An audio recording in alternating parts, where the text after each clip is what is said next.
What up, everyone? This is Mr. Lord, Dr. Professor, Dark Joker, with another edition of Where, Pick, and Dare, where I pick games for the various games that are occurring tomorrow. Whether it's football, baseball, basketball, basically whatever games I want to pick, I will pick them. With all that being said, on with the video. MLB. Chicago Cubs versus Arizona Diamondbacks. The Cubs have a 47.4% chance to win. The Diamondbacks have 52.6% chance to win. This game's at Arizona for starting pitchers. Boyd for the Cubs has an ERA of 4.15, WHIP of 1.24, and Rodriguez for the Diamondbacks has an ERA of 2.61, WHIP of 1.21. So it's a good pitch for Rodriguez, not really good pitch for Boyd. So definite starting pitching advantage for the Diamondbacks. For injuries for the Cubs, Matt Shaw's on 10-day IL, Hobie Milner and Edward Cabrera are on 15-day IL, Tyler Austin and Shelby Miller are on 60-day IL for the Diamondbacks. Lourdes Gurriel Jr., Tommy Troy, and Cadell Marte are on 10-day IL. Blake Walston is on 60-day IL. Ryan Thompson's on 50-day IL. For stats, the Cubs have a higher batting average, have more runs, hits, home runs, higher on base percentage, slugging percentage. Diamondbacks have a higher ERA, more walks to hits pitched. Cubs have more walks, strikeouts. Diamondbacks have a higher opponent batting average. With these stats, the Cubs have a batting and pitching advantage. So yeah, so with the despite the home field and starting pitching advantage that the Diamondbacks have with the batting and overall pitching advantages, I think the Cubs will beat the Diamondbacks. Boston Red Sox versus Miami Marlins. The Red Sox have a 60.9% chance to win. The Marlins have a 39.1% chance to win. This game's at Miami for starting pitchers. Gray for the Red Sox has an ERA of 2.79, WHIP of 1.16, and Gusto for the Marlins has an ERA of 4.37, WHIP of 1.34. Now, Gray has pitched 138 2/3 innings this year, while Gusto's only pitched in 57 2/3. So let's look at Gusto's career. For his career, he has an ERA of 5.2, WHIP of 1.42. So that's a good pitcher for Gray, not really good pitcher for Gusto. So definitely starting pitching advantage for the Red Sox. Yeah. For injuries, for the Red Sox, Adley Rustman is day to day.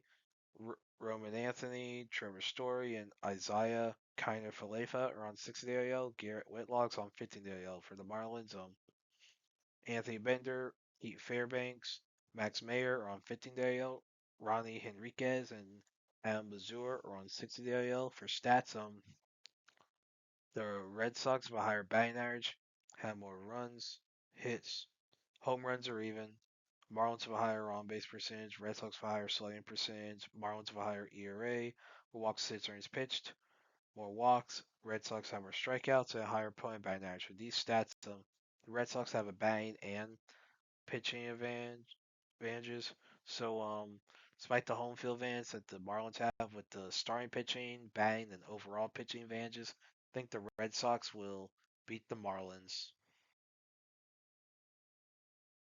Los Angeles Dodgers versus Atlanta Braves. The Dodgers have a 46.8% chance to win. The Braves have 53.2% chance to win. This game's at Atlanta for starting pitchers.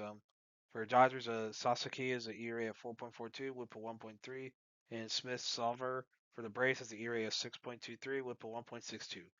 Now Sasaki has pitched 116 innings this year, while Solver has only pitched an 8 and 2/3. So let's look at Smith Solver's career.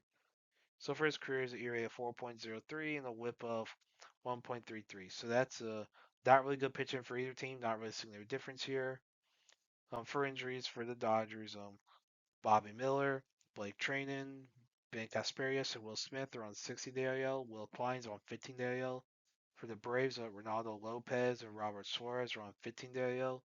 Joe Jimenez, Spencer Strider, and Spencer Swellenbach are on 60-day IL. For stats, the Dodgers have a higher batting average, have more runs, hits. Braves have more home runs. Dodgers have a higher on base percentage, slugging percentage, ERA. Braves have more walks as hits, innings pitched, more walks. Dodgers have more strikeouts. Braves have a higher opponent batting average. With these stats, the Dodgers have a batting and pitching advantages. So, despite the home field advantage that the Braves have with the batting and pitching advantages, I think the Dodgers will beat the Braves.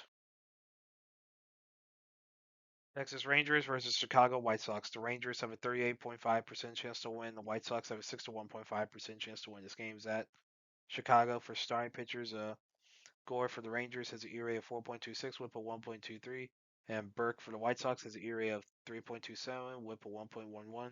So it's good pitching for Burke, not really good pitching for Gore. So definite starting pitching advantage for the White Sox. For injuries for the Rangers, Michael Hellman, Carter Baumler, and Jack Leiter are on 60-day IL. Nathan Eovaldi is on 15-day IL. Josh Jones is on 10-day IL. For the White Sox, Andrew Benintendi's on bereavement. Kyle Teals on 10-day IL. Chris Murphy and Davis Martin are on 15-day IL. Jordan Leeser's on 60-day IL. For stats, the Rangers have a higher batting average. White Sox have more runs. Uh, Rangers have more hits. White Sox have more home runs, higher on base percentage, slugging percentage. Rangers have a higher ERA. White Sox have more walks, hits, earnings pitched, more walks. Rangers have more strikeouts and a higher opponent batting average. With these stats, the White Sox have a batting advantage, but the Rangers have a pitching advantage. So those will cancel out. So with the home field and starting pitching advantages, I think the White Sox will beat the Rangers. And that's it for picks. Thank you for watching. Thank you for listening to my picks. Do you agree with them? Do you not? If you have different picks, you can put them in the comments. But other than that, please like, subscribe, and all that. Thank you for listening, and look forward to the next video.